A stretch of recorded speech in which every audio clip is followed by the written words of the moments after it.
Hello, friends. We're about to set up the streaming to go live on Facebook. Is there any way we can have us on top so that I'm not looking over at you guys when at the side? You should be able to adjust your own Oh, view. I can do that. That's right. I can do that. Good. Thank you. Okay, looks like Michelle, are you able to check on your phone, Facebook or something to see if it's working? I'm about to hit that button.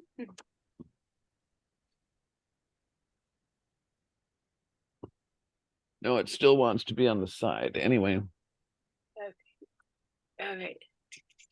Okay, ready? We're about to go live. So I'm going to click the live button. So let's all be waving or whatnot. Okay. And I think I'm still I'm still should be screen sharing my slide. Okay. Eek. Okay, hold on. We'll get it up. Okay, there we go. Wait.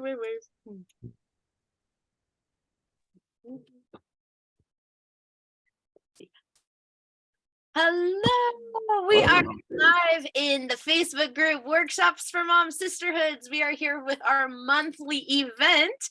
And if you're with us live, feel free to come backstage. I posted the Zoom link there. So it's always fun to have live participants. You can visit with our expert of panels this morning, and then following our panel is our women's circle. So see you very soon. It looks like everything is going. So Ren, you are, oh, there we go. Okay, yes, you're sharing screen. Everything's on. perfecto. Yay, friends. Okay. Well, let's be kicking it off for Workshops for Mom, and I can introduce you to some fantastic panelists we have with us. So I also don't have their amazing bios memorized, so I will be reading a little bit of that. I just want to introduce you all. I'm Ren Roberts, and we're here with season 2 of Workshops for Mom, and this is our dual event. So it's a panel followed by a women's circle. And so the parenting panel topic for today is handling school conflicts. And thank you for joining us. Season 2 kicks off with this topic because it ranked at the top of our parent survey. And our focus will be on kids in elementary school ages or grades, kindergarten through 6. And teenagers, they definitely warrant their own show for school conflicts. Parents, let me ask you, is your child coming home upset by something that happened at school? How are you reacting? Ready to take up a battle position? Or maybe feeling too busy or stressed to even deal with it? Or maybe feeling kind of hopeless to change it? Maybe it's triggering your own childhood school traumas. So this is what we're here to talk about on today's show with 3 teachers. So one of our teachers currently has 3 children in grade school. So we know she's busy handling a lot of school conflicts with those kiddos. Oh. So let me introduce that mom, Michelle DeKaiser. Give us a wave, Michelle. Michelle taught school for 8 years before having children. Her kids are in grades 2nd, 5th, and 7th. Ren, sorry, you might want to stop sharing screen because you can't see us. Oh, thank you. Perfecto. There's our beautiful Michelle. Here we are. Awesome. Okay. So her kids are in grades 2nd, 5th, and 7th. On top of that, she started her own business and became an author this year. Congratulations. She's been speaking to parent groups about identifying your child's genius. Willa Doreen LeBlanc spent 33 years as a school reading specialist, teaching children strategies and uncovering learning problems. Wow, thank you. She worked to empower parents on ways to get school assistance for their child, even when there is no learning assistance time available. Being able to read well is definitely a foundation to success in school. Tracy Cheney, give us a wave there, Tracy, taught over 4 decades in 14 schools from inner city to rural and suburban and private schools with a lot of celebrity kids. She's worked closely with kids from preschool through 8th grade. She's an elementary arts teacher of the year for her state. Congratulations. And she's found how differently kids may behave when they're taught in the learning style that best suits them. Because she's taught through demonstrations, kids who didn't speak English could still do well in her programs. Question. Alongside academic instruction, conflict and tension seems to be a very normal part of the school environment. So would you all agree with that statement, panelists? Yeah. Yes. Yeah. Perfect. So there's a lot of things there. So we're going to be looking at the 4 areas of conflict. There's a lot of them, though the 4 primary ones is the first is child to child. So I'm sure there's a lot that you all can say about that. Child to academics, so related in their actual schools. Child to teacher. And then the parent to teacher, which you talked about a little bit last month's panel, though looking at the whole dynamic now of conflicts. So take it away, panelists. Who would be ready to jump in? And what do you guys see on a typical like daily basis? And maybe it was, if you're not in the, every day with that, it's back in your career. What did you see on a daily basis dealing with kids in those conflicts? Well, I'll just start with one thing because it seems to be from some quarters getting a lot of attention. Social emotional learning right now, that's a big deal. And coming out of the pandemic, we're 3 years past and still feeling like kids do not know how to relate to each other so well. And there's a lot more time being spent on that at school. So we're seeing conflict resolution, or teaching children how to deal with that, taking more precedence even. I'm not saying yay or nay. I'm just saying it seems to be such a big issue right now in our one-to-one deals with kids.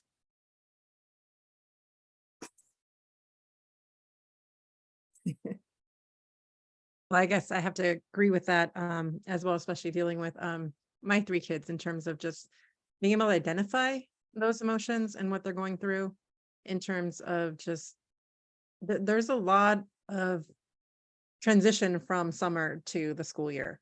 I mean, they're going from a completely different schedule and all of a sudden getting back into the routine of it, and then just having to adjust to that with the lack of sleep and just all for my kids, they went from not doing as much to now school days to swim and all the after school activities and all those things. We have to remember take a toll on the kids. And sometimes we're, as parents, so busy in the motions of it all that we don't acknowledge that shift for them. And so they're trying to regulate those emotions through all this change for them. And even my middle daughter will kind of wanted to hide it from us how much she was struggling at school. And just one morning, actually this week, that it just kind of all escalated and came out from her. And she's funny because as she's really, really angry, she would like kind of rip the sheets off the beds and stuff just out of anger. She was just like, "You told me not to bottle it all up." And I'm like, "Yeah, exactly." And so I kept her from getting on the bus that day because I was like, you need the safe space to unleash that. And I'm not letting you unleash that on everyone else on that bus right now. And so, but it was funny that from her going, "You told me not to hold it in." I'm like, exactly. You've been holding it in. And this is what happens when you hold it in, is we get these escalations. And I'm just sitting there going, I can't yell back at her. She's just in such a state that she doesn't even know what's happening right now. She doesn't remember half of it when we talk about it later. And she's like, "I don't want to talk about it. I'm so upset or angry at what I did." And then she just wants to hide from it. And so we were just trying to get her to talk about anything, but they're going through that. And so after a whole bunch of yelling and screaming and stomping all over the place, finally ended up in the basement together. And she curls up in my lap and just tells me how much stress she's at school with friendships and things going on in that nature. And just giving her that space and knowing that there's more to this than her just being mad because I made her go change into pants because she wanted to wear shorts today. With the weather changing, another issue, but picking your battles.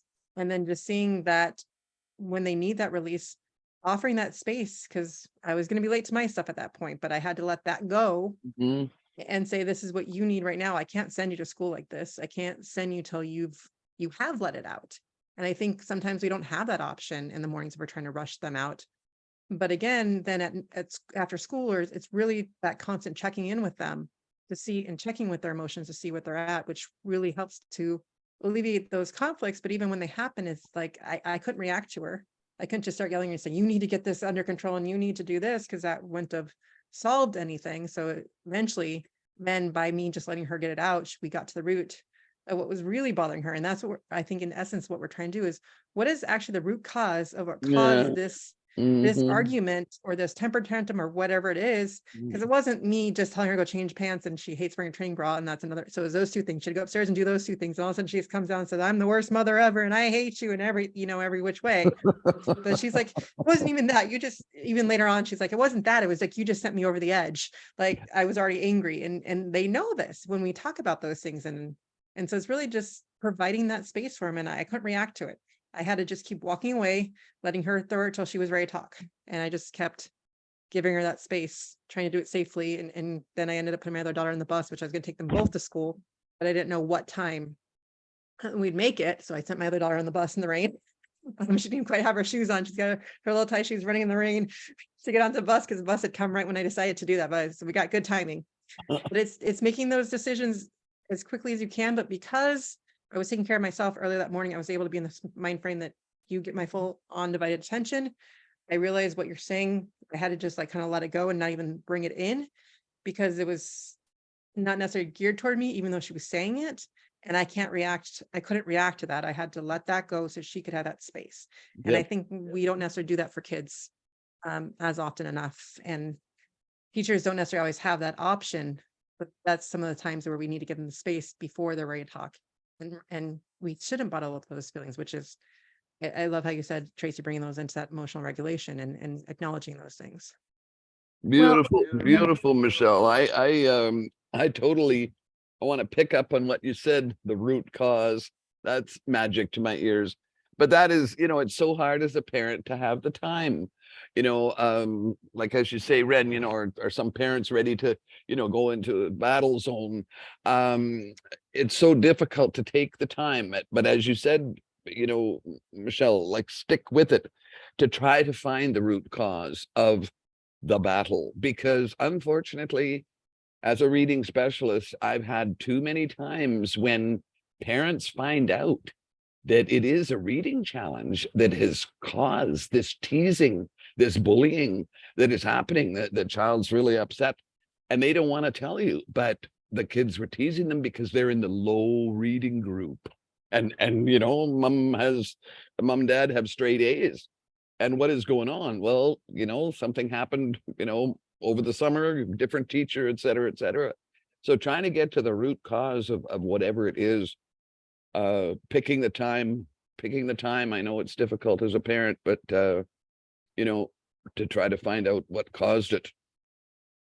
Right. I think, well, for a lot of parents, especially if it's like your first child coming through school and it's kind of a barrage of things, and the child, I mean, that's why we spent so much time at elementary teaching the skills. We can't say how, well, that's why we say teens are a separate issue, but sometimes the kids don't even have the language to say, just like Michelle was describing with her daughter, and she's fifth grader, right? Yeah. So she's going through, there's quite a human development hump at age 10 anyway, that we need to acknowledge. It's kind of separate from school, and teachers don't have choice on curriculum. The state's decided what you're going to do and all of this other stuff, but there's a human dimension there. And that's why this more of a push on the emotional things.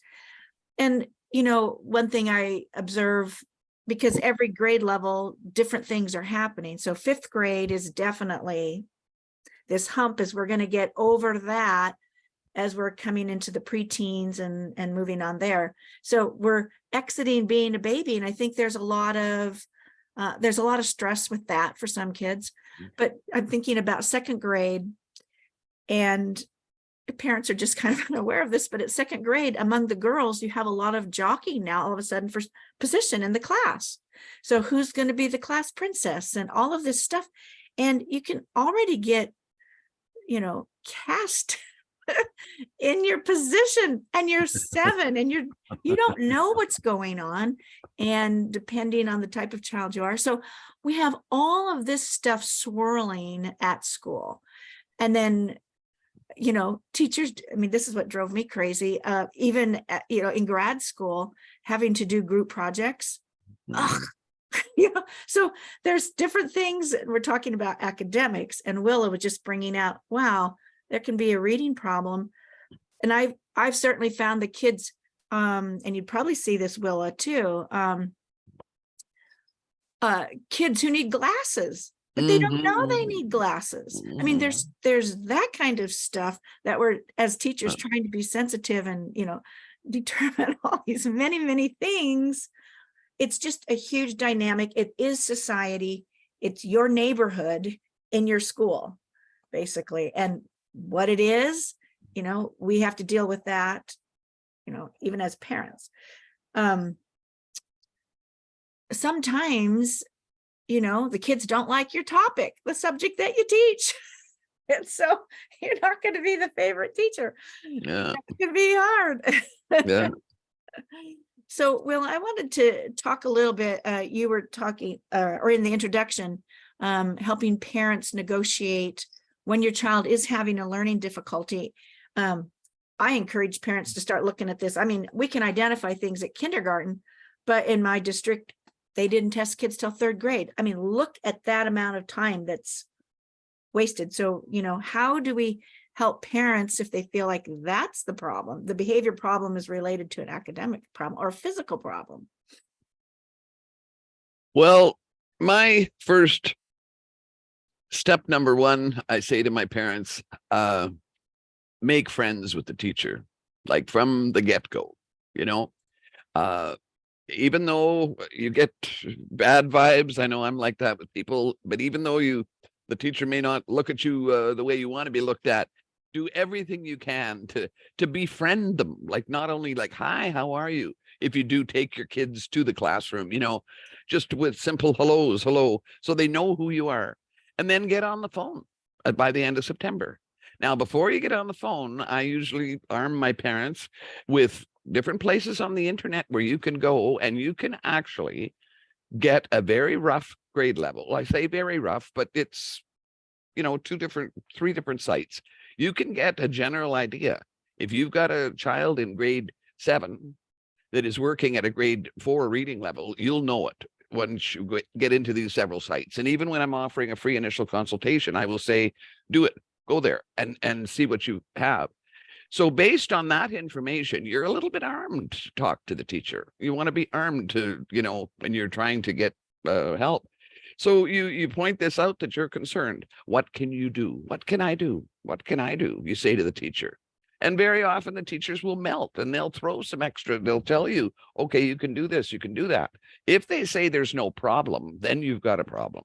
Then that's a different approach. We have a different approach as far as how to get through the quagmire of, calling a meeting and, having an advocate with you, et cetera, et cetera. But, if you befriend the teacher, very, very often, they will melt and they will help you. But it's difficult, you've got to stand your ground. And if you get to they have a meeting and then there's 4 of them on one side of the table and there's you, I say to my parents, don't go in alone. Mom and dad, get dad from work, get grandma, get the neighbor, get aunt.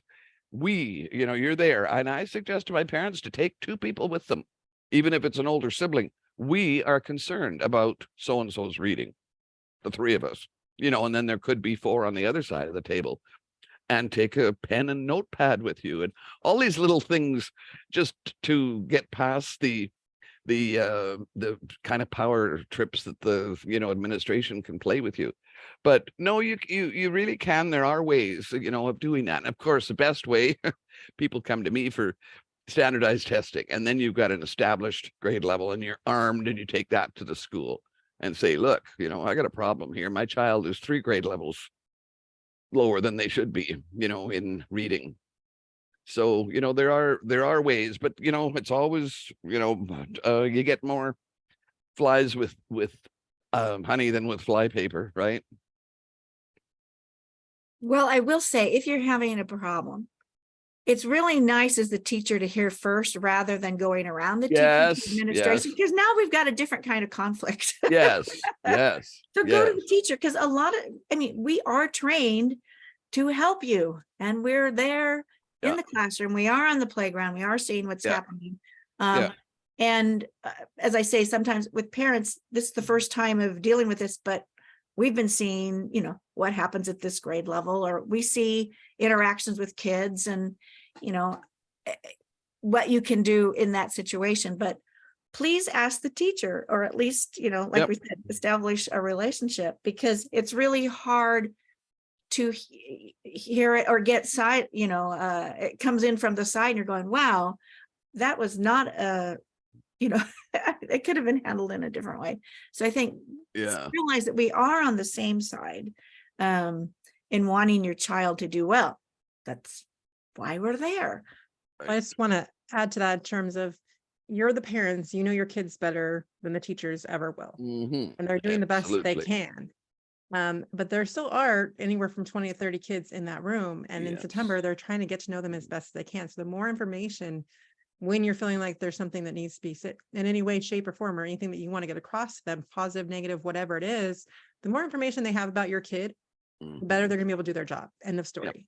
And so it is, as well as saying, creating that relationship. And I mean, even for, I think it was today, even like our MAP scores came out today for the beginning. That's something that you could look at to have that conversation with that teacher if you want to, or need that conversation with them. But again, the more that you open up that dialogue, because coming from a teacher's perspective and stuff, and when you have a lot of kids, I'm thinking I taught mostly high school, I did do some elementary. You don't necessarily always, again, think back to a lot of times it's like, if you have that conversation with school, it's always has that negative connotation. But if we Mhm. start to switch that as parents, saying like, this is, I want to open this line of communication, it changes things. And sometimes it needs to come, the teacher has 30 people, 30 parents to deal with, you have one teacher for your child. So like, it's easier if you make that extra step just to send them or do something to open up that line of communication. And the more you have that, the easier it's going to be for the school year, and the more you're going to know what's going on with your child. Everyone's trying to do their best, but the more information we each have, better the child's going to do. And it is hard as a parent to, sometimes to have that conversation. It's also hard to hear the conversation coming back. I mean, if you're the parent with the child who is being bullied, that's not a fun position. If you're the parent with the child who is doing the bullying, that's a hard position to be in, and to be able to hear the conversation. But in the end, it's really about helping the child be successful in school, and certainly all of us as teachers have been on the receiving end of, very unhappy conversations, and you don't want it to end up that way. But we are working that your child will have success. So being able to open up the line of communication and to say, how do we want to communicate about this? What's the best way? Do you have, where's an opening? I guess, it's to find that, because it is hard to be on the receiving end as a parent, because you've got your kids' best interests at heart, of course. And, kids behave differently at home than they do at school. Usually it's like, okay, you can act this way at home, but you will not act that way at school. And you also are on the receiving end of, gee, my kid does great every place else except in your class. So what is it that's going on in your classroom? As I say, sometimes it's the subject matter. Sometimes you don't get along, I find that most kids are visual learners, but their teacher is not, and doesn't teach in the way that they, relate to the best. And so it seems like everything is hard, when sometimes it's really a mesh of the teacher's teaching style and the child's learning style that's out of sync. It's not personality, but it's like, man, I just never relate to this. And,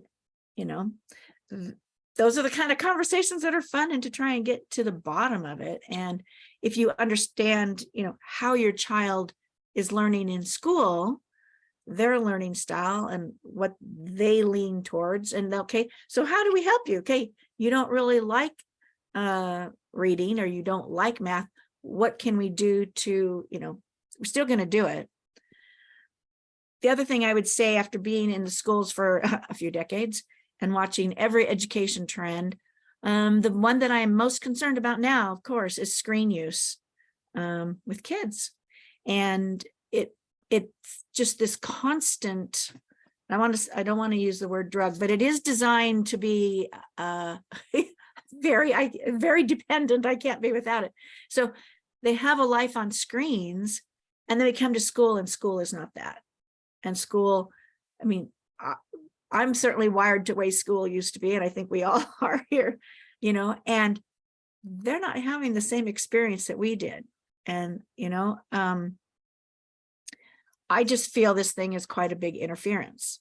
And so when kids are having a lot of screen and that's their reward or their babysitting time, and then at school, we're asking you to drop that and do some hard things like thinking, there's where we also can have conflict with, the academic portion of school life.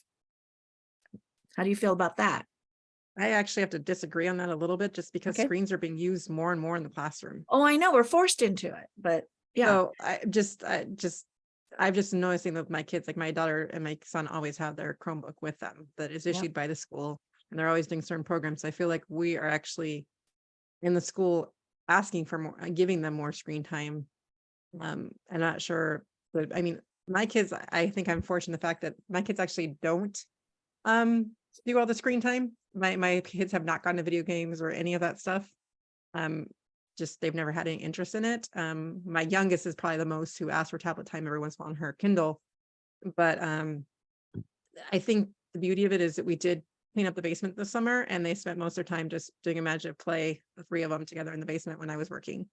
So it ensued in a fight, granted, but it's giving them the other opportunities to do things that we may have lost in that, and creating different environments for them to be able to do those things. Because I do feel that screens are being used a lot in schools as well, but also just finding ways outside of school to do other things as well. Can I ask a question? I live in Canada.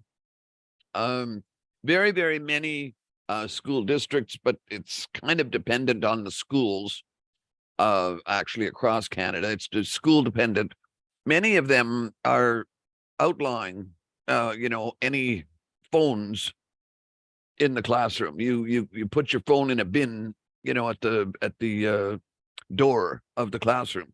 Is that happening, in the States, where they're saying, no phones, no texting, whatever in the classroom? I think it's rather school dependent, and some teachers who don't want the kids in their classroom, it's like, you check it at the door. So I taught in a district where there was a school that said, we don't even want screens at school. Right. But that was in Silicon Valley, right? And those parents were going, they're going to have screens. We want school to be school, which I thought was really amazing. And then, as Michelle was saying, yes, schools are being pushed more and more to deliver, but part of it is individualized instruction. But the school budget, has had to go towards technology. It's just been a tremendous outlay of money. And, we need kindergartners to learn to code. And I'm going, we need kindergartners to color. We need kindergartners to be 5-year-olds. And you're saying color. I'm saying I need kindergartens to learn their alphabet. Well, and they'll get that. But there's stuff that we can't lose track of here. That's being a human being. But I feel like the things that I want you to do is developing as a human being is being interfered with by having this device in your hand a whole lot. Yeah. So where we are with Gen Alpha now, I remember when Gen Z was just hitting the schools. So the iPad was invented in 2010, which was just the very end of the millennial or Gen Z and everybody coming to school. So that's not been around that long, but it has transformed children's lives. Mm-hmm. And just asking the experts saying, okay, the kids are going to be really different, but we go, how? And it's like, we don't know. We don't know what all this stuff, the impact it's having on your child. And now we can see, okay, Gen Z is coming into the workplace now. And, it's very interesting to hear the conversations. And now I look at Gen Alpha, our little ones in school now, who have screens built into the baby carrier. So they're looking at screens now from the time they're babies. What's the effect of that going to be? School deals with all of it. And I want to just give us a pat on the back, schools and teachers. We deal with all of this stuff, whatever's going on in society and tension and all of that. We deal with it and we evolve and we try to find the best, techniques and things to teach your kids how to cope. But like I say, I'm from a much different generation, being a boomer. And I think the kids are way smarter than us. I think school has gotten so much harder, and the demand, and that's what's interesting to me. We have this whole play game stuff, and the demand is huge on kids and thinking and all. So there's that inherent conflict right there, and what we want schools to be and what we want schools to deliver. So that's what we're saying. For us too, we don't know. I mean, I hate to say it, but we don't know the impact of that technology on your child's brain. And we're asking you to, school delivers over here. How do we get there? And our whole point of existence is to make sure that they're going to be very capable adults and have a good work life at whatever it is that they are going to want to do. I totally agree in terms of, what the schools are indeed delivering is, absolutely challenged right now. Like you said, Tracy, the outlay in terms of technology, in the budget, the school budget, oops. So what happens? They don't have the money. They're putting all this money into technology for the schools, and then they don't have the money for learning assistants and resource room and catching kids up, giving them the appropriate academic skills that they need. So our school system here in Canada, anyway, and I'm hearing that the same thing's happening down there. Our school system is crumbling in the area of special needs. Like if your child needs any boost whatsoever, and most kids do in one subject, like you said, Tracy, kids will tune out when they don't like a particular subject because they're not good at it. They're having trouble, right? So they just tune out. They'll tune out of their reading, or they'll tune out of their math class. I can't do this. They're convinced they can't do it, so they freeze. So the thing is that kids are graduating now here in Canada from grade 12, and they can't put a sentence together. And so they decide in grade 11 that they want to be a pilot, and the parents are told that, oh well, they'll be able to get into pre-pilot training after they do 2 years of upgrading, because their kids are not academically there, like as far as reading. So I'm not sure, if your situation is as dire in the States as it is in Canada here, but this is the way it's going. So, this is why I say to my parents, don't think that your child is going to get the appropriate academics that they need in the public school system. It just doesn't. It hasn't been happening up here for years. And that's the problem. well, I also think it's an attitude towards school. Of course. The parents decide, well, the school should be able to do it. This is why I pay my taxes, educate my child, because the schools used to do it, reading, writing, and arithmetic, right? But it's just not happening anymore. And so, it's a problem. Well, I want to say it's not that it's not being taught. I think, man, the emphasis on writing and all of this stuff is tremendously more than certainly what I had. I mean, let's see, my daughter went clear through calculus. Which is like, that was just kind of like a given, and it's like, oh heck no. But No. the academic demand is there. I'm kind of getting to the point, so after, well, what we're seeing is kids deciding we don't need to go to school because the pandemic, we were home and, it was delivered. Yeah, If you had technology, it was, Yeah. I mean, it was hard. I taught through that. And it was very hard. But this notion of we don't want to go to school, well, there's a consequence for that. But when an administrator, is telling me it's up to you to get to that kid to the classroom, and if the parents can't get the child to the class, and we've had those conversations. And maybe we just have to get to the point. This is school. This is what it takes. And we offer it, and it's you come or don't come, but don't penalize the school because you don't come, on attendance and all of that. I just feel like there's just such a gap, but we've got this missing gap here to do the work of school for some kids. And so, we have put such an emphasis on going to college and geared so much of school towards, really, a lot of our schooling comes from the colleges saying they're not prepared to read this kind of text. Okay, down here, we start teaching you how to read nonfiction. We respond, schools respond to all of that. Yeah. But I think we maybe have lost track of, we need the trades too. And we need to value that as much. And so maybe kids, this aptitude is different. And they could find the thing that they love if we were really expanding and offering that and making it just as valuable. Because I tell you, I went through a hurricane. I'm still waiting a month later to get roofed and leaks. And those plumbers, those electricians make really good money, and are we getting that with a college degree? So, parents, I know this is kind of a funny topic to be talking about conflicts. But when we're talking about the academics and looking where we're going and what your child is liking or not liking, offering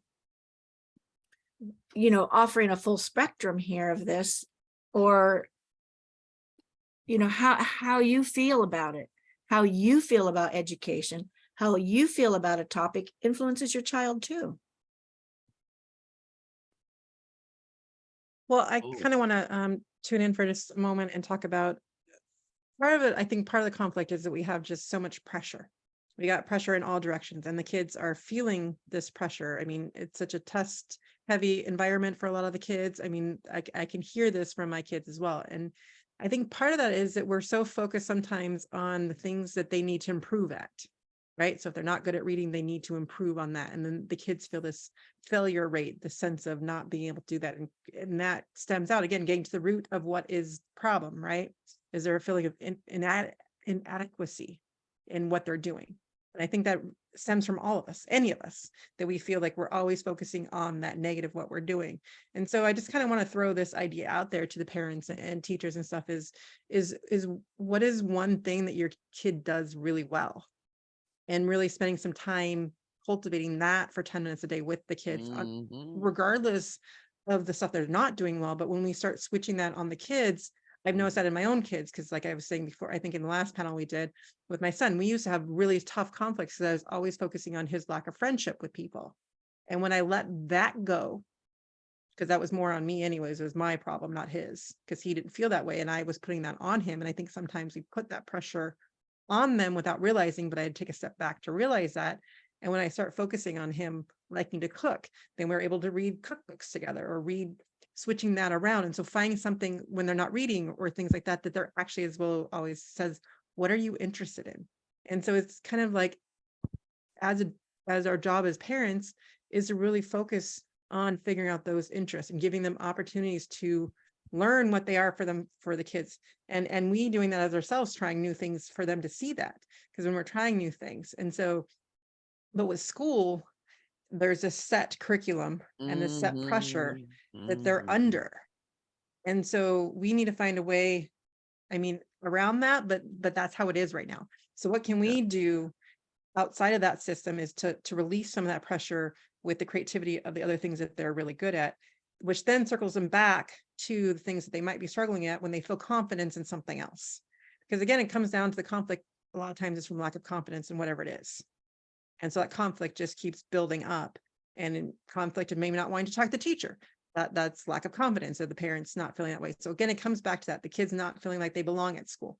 Comes back from lack of confidence or being themselves. Watching my daughter, who during the summer was like, I'm so proud of myself. I'm a 10-year-old and I know what I want and I'm not going to let everyone change me. And then getting to that school situation where all the girls are like, Mom, I don't have any friends and I feel lost and alone, and like all that confidence she just had goes like that. So it's my job to help listen, to raise that back up. And so I think for us is to look at that perspective a little bit differently and look at our kids and say, what can I lift up in them to help them be able to have the strength to fight that other conflict around them, but they have the confidence to push through it.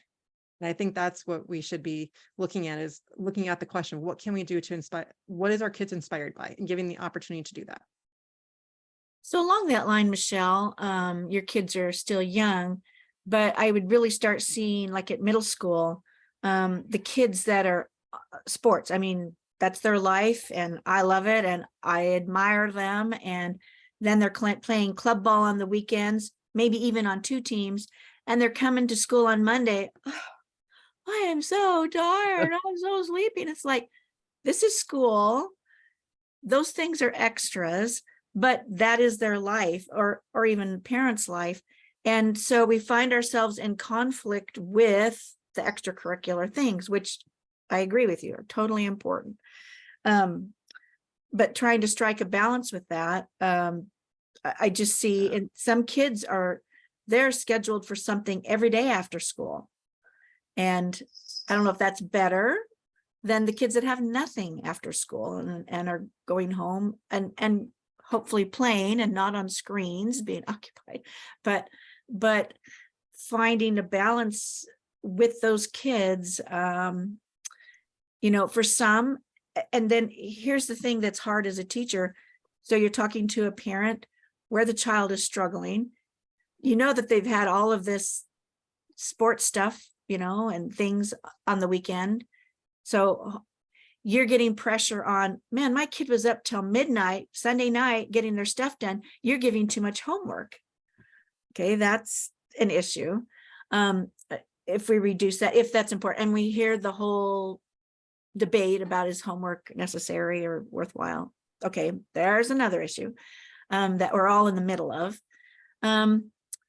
But it is hard, that's a family decision, but it's impacting school. So what's the more important thing? Of course, with the emphasis, which I have to say, was not fun, with No Child Left Behind, which brought us all these accountability tests, which brought all this massive amount of testing, and everybody's getting judged on that testing. These kids are in, and the teachers too. I mean, it's a cooker pressure. I mean, pressure cooker, there you go. For teachers in particular, and administrators, and your school standing in your district. I purposely chose at some points in my career to teach at the lowest school in a district, at the most high at-risk inner city, because I felt like I had, something I wanted to contribute.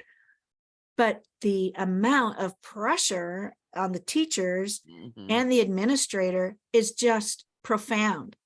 And if I went to another school at another part of the district that was, high upper middle class, and those teachers are providing all the wonderful PTA support and all this fantastic stuff, and the comments from the teachers, God, can't you guys get your act together down there? And I was saying, you know what? We work twice as hard as you do. Don't give me this. We work really hard to get those kids to the point where your kids started. And there is just this inherent conflict that has been built in to our education system at this point. And, we all feel it. You've got massive amount of teachers quitting, and I was one of those, just because it's just like, there's got to be something else in my life. I just can't be, I don't want to die in my classroom, basically, is kind of what it came to. And that is an amount of conflict that your teacher is dealing with as they're discussing, at your parent teacher conference with you, and being light. There is this huge amount of conflict going on in the work environment. you know, and the political environment is impacting these people who really chose to be in the classroom. And I mean, I have to say, working at the at-risk school, I learned so much, and I became a better teacher because of that environment. But I could only take it for so many years, and then, you know, it's like you have to move on. So we sympathize with this child who is a 7-year-old dealing with their little world, but there's this whole other stuff that's going on around them that they feel, but would never know why they're feeling it. Yeah. Before we leave, Doreen, do you have anything, especially on, kids and you work with disabilities? So when that comes to do with school conflicts, is there anything more you'd add, whether it's home or school, about supporting kids when there's an extra layer of challenge in school conflicts? Absolutely. Once again, when Michelle mentioned the root cause, that perked up my attention. Also, when she has said to work with your child on something that they are interested in and good at, or even they're interested in and they want to develop and get better at, follow your child's strengths. A disabled, extremely disabled child will have strengths in some place, and follow those strengths and talents, which is the essence of our programming at the Learning Institute. We use those strengths and to get at the areas of need, the areas, I don't even use the word weakness, the areas that need attention. And that's just the opposite of what the school system does. The school system, you do a worksheet and they mark the X's. I never did. I never used an X in my classroom ever. I always went off and checked off the check marks. So, follow your child's strengths and that, of course, love them to the ends of the earth. But, I love that, Michelle, as far as, empowering the child to, get their strengths stronger and use them to get at their weaknesses. That's it. That is awesome. Now, before we wrap up, there's just if there's any other questions here. I knew we had a question for Michelle about someone who they had, their mom, and acknowledging all the amazing work that moms do. So just for the moms and things like that. So is there just some ideas, and maybe even just collectively just to pop in for our moms? And they said in their situation, their mom has a disability, has had a long career. Like, that's a woman who has really stood for their family. So just what are some ways to just honor the moms out there in our lives? I think honestly, when I look at what is the most meaningful when we honor other people, it's the words, and really describing to them and in some way that it's whatever comes from the heart. And so, especially like writing a letter or a poem, or just being as descriptive as you can in what it is that you love about that person or how to honor them.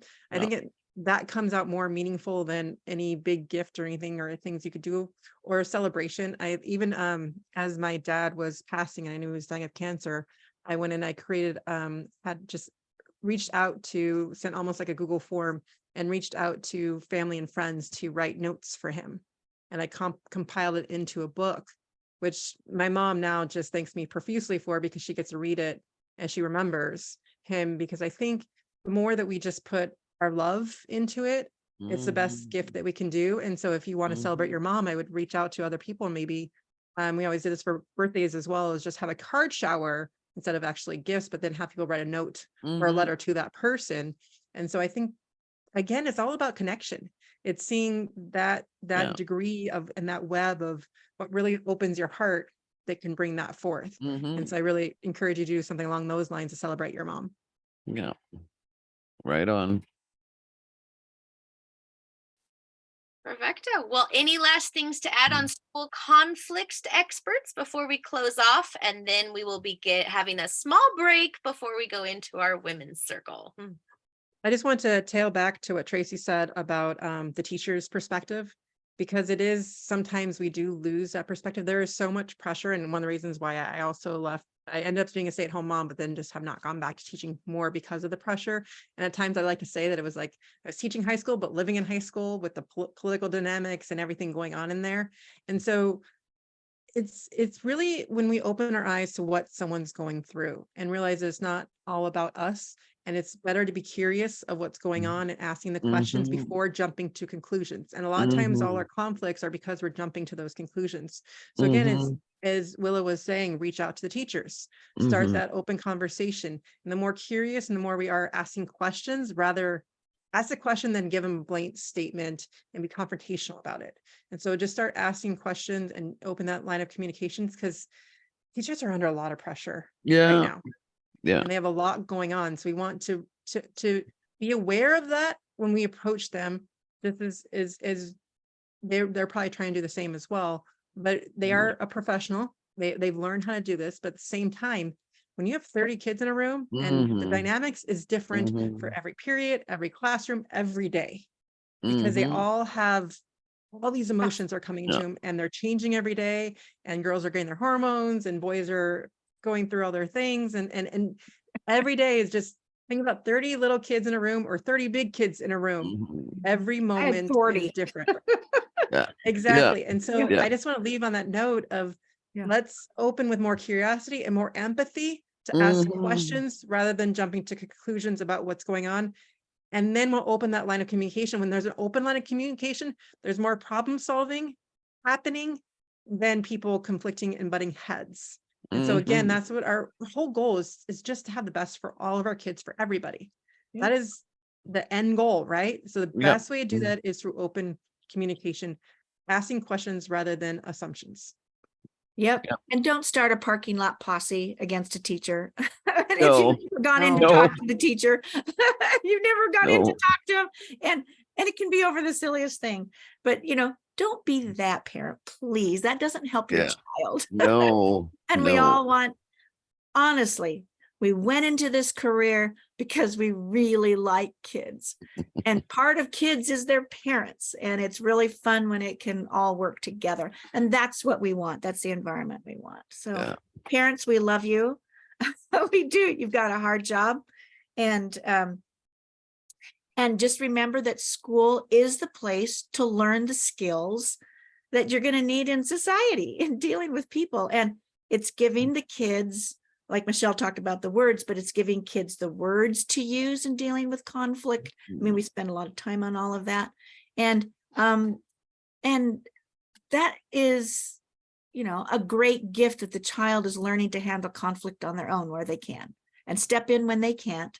But that's part of what school is doing, is giving them tools to be able to do that. And one more word that I have, like, for moms. I've never been a mom myself, but I tell my moms all the time, you are the authority on that child. As Michelle referred to, and I think Tracy mentioned it, you are the authority on your child. You are with that child 24 hours a day. You know what makes that child tick. You know the strengths, the weaknesses. And that for you to be partners with your teacher is the best thing in the world that you can possibly do. So I just say to try to be partners, and you can actually get a lot of information out of the teacher, like with that approach. As busy as they are, they melt when you give them a little bit of love and understanding, and then they'll throw stuff at you, or they'll say, get this at such and such a site in the internet. As Tracy said, we're teachers because we care and we love kids.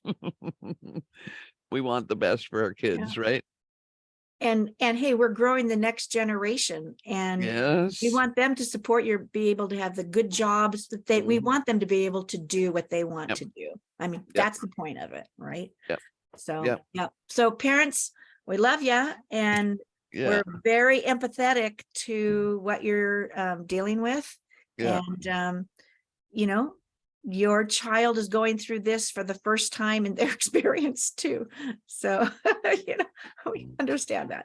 Anyway. Just remember, let's focus on the connection and the strengths first, then the struggles. Start with the strengths. And then we Yep. can see how to work on the struggles after.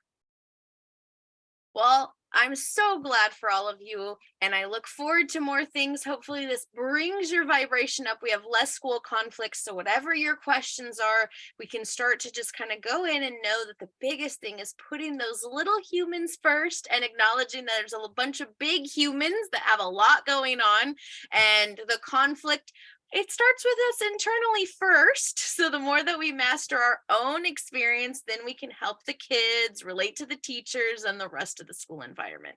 So love to you all. I'm going to close off the Zoom. We'll reopen in a bit and see you all at the Women's Circle. Bye, friends.